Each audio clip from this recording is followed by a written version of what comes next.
there was flexibility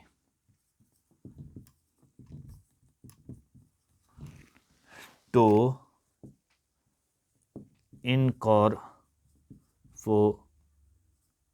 incorporate